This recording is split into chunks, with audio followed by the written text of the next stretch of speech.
नमस्कार, आपलं झनक कोचिंग क्लासेसमध्ये स्वागत आहे। झनक कोचिंग क्लासेस नवोदय यशाचा राजमार्ग। आपण टॉपिक बघत आहे संख्या आणि संख्या पद्धती। तर यामध्ये आज आपण समसंख्या काय असतात आणि विषम संख्या काय असतात याबद्दल आपण थोडीशी माहिती घेऊ।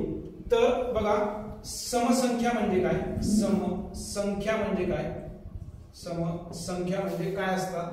तर समसंख्या म्हणजे अशा संख्या ज्या संख्येच्या एकक स्थानी 0, 2, 4, 6, 8 यापैकी एखादा जर अंक आला असेल तर त्या संख्येला आपण समसंख्या असं म्हणतो।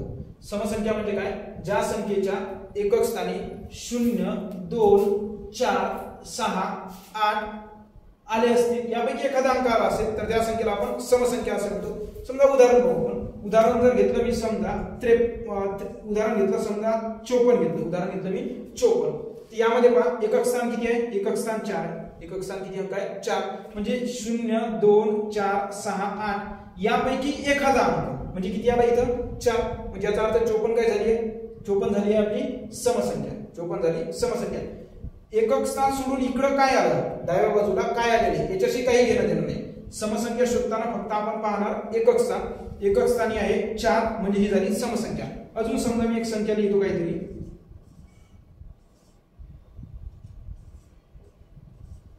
समजा मी एक संख्या लिहिते, इथलं फक्त तुम्हाला इकडे डाव्या बाजूला काय आहे हे काहीच पाहायचं नाही, फक्त समसंख्या शोधताना याचं एकक स्थान पाहायचं आणि एकक स्थानी किती आहेत 6 आहेत। तर याच्या आधारावर आपण सांगणार की ही संख्या, दिलेली संख्या कोणती संख्या आहे तर समसंख्या आहे।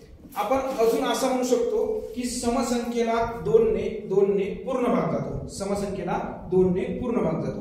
पहिले पाहला आपण समसंख्या म्हणजे समसंख्येच्या एकक स्थानी 0, 2, 4, 6, 8 यापैकी एखादा अंक असेल। आता दुसऱ्या भाषेत जर पाहायचं झालं तर समसंख्येला 2 ने पूर्ण भाग जातो म्हणजे कसं, समजा मी एखादी संख्या लिहिली काहीतरी 172 लिहिली, 172। पहिल्या संकल्पनेनुसार जर पाहिलं तर संख्येच्या एकक स्थानी 2 भेटले याचा अर्थ ही समसंख्या आहे।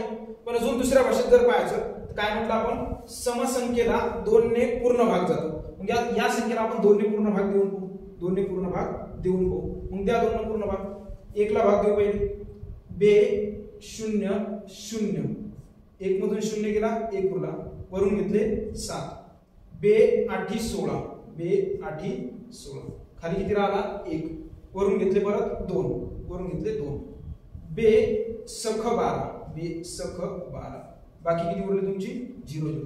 पूर्ण भाग जाणे किंवा निशेष भाग जाणे म्हणजे बाकी 0 उरले, बाकी 0 उरले, ठीक आहे।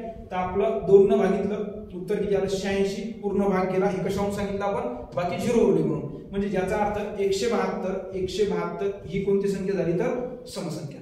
पहा, समसंख्येच्या मी तुम्हाला 2 डेफिनेशन सांगितल्या।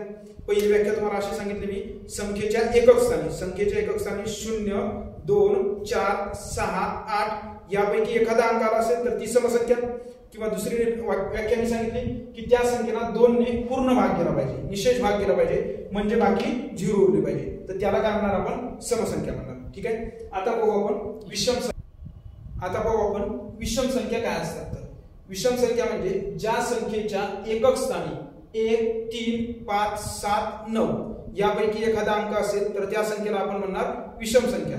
उदाहरणार्थ पहा, 251 या संख्येच्या एकक स्थानी किती आहे 1, म्हणजे ही कोणती संख्या झाली विषम संख्या। तसंच दुसऱ्या पद्धतीनं जर या संख्येला भाग दिला 2 ने तर 2 ने पूर्ण भाग जाणार नाही, तर बाकी 1 उरेल, ठीक आहे। तर याला म्हणणार आपण विषम संख्या। भाग देऊन पाहू, 251 ला 2 ने जर भाग दिला तर 2 1 2 0, वरून घेतले 5, 2 ने भाग देऊ, 2 2 4, खाली उरला 1, वरून घेतला 1, 2 5 10, 2 5 10, बाकी उरली 1, म्हणजे इथं पूर्ण भाग गेला नाही, म्हणजे बाकी नेहमी 1 उरते, तेव्हा ती संख्या असते विषम संख्या। धन्यवाद।